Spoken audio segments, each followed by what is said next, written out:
நீங்க அது லிஸ்டர்ல வந்தது, நீங்க கவர்னர்ல மட்டும் பேசி அமருங்க. அதை அப்புறம் கேட்க நான் வாய்ப்பு தரேன். சென்னை மட்டும் கேளுங்க. சென்னையில கேள்வி இல்ல, நன்றி சொல்லிட்டு உட்காருங்க. பதில் சொல்ல ரெடியா இருக்காரு.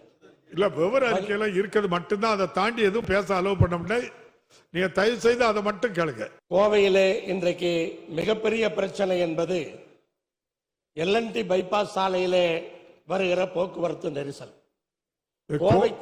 கோவையா சென்னையா? கோவை. கோவை கோவை நீங்க அது லிஸ்டர்ல வந்தது, நீங்க கவர்னர்ல மட்டும் பேசி அமருங்க.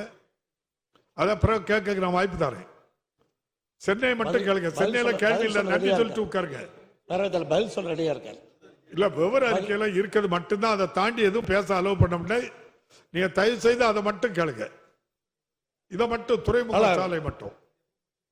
மதுரவாயல் துறைமுகம் சாலை என்பது எவ்வளவு முக்கியத்துவம் வாய்ந்த சாலை என்பதை நான் குறிப்பிட்டு பேசினேன்.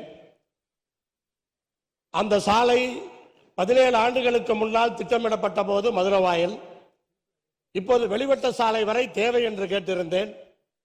அதற்கும் அமைச்சர் அவர்கள் முயற்சி செய்ய வேண்டும்.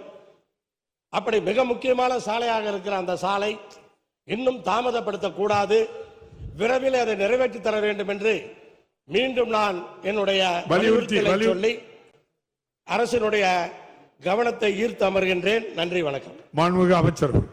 மாண்புமிகு பேரவைத் தலைவர்களே, தமிழ்நாட்டிலே தொழில் வளர்ச்சி பெருக வேண்டும் என்ற அடிப்படையில் தான் வெளிநாட்டு முதலமைச்சர்கள் எல்லாம் தமிழ்நாட்டுக்கு கொண்டு வர முயற்சியில் தமிழ்நாட்டு முதலமைச்சர் அதில் ஈடுபட்டிருக்கிறார்கள்.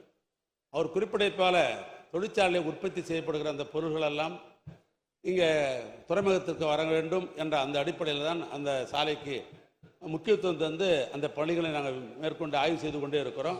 அந்த குறிப்பிட்ட காலங்களில் அந்த பாலம் அமைவதற்கு அரசு அத்தனை முயற்சியும் எடுக்கும்.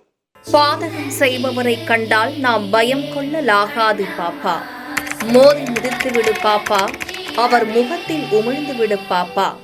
அனைத்து முக்கிய செய்திகளையும் எம் நாடு தொலைக்காட்சியின் டிஜிட்டல் தளத்திலும் உடனுக்குடன் தெரிந்து கொள்ளுங்கள்.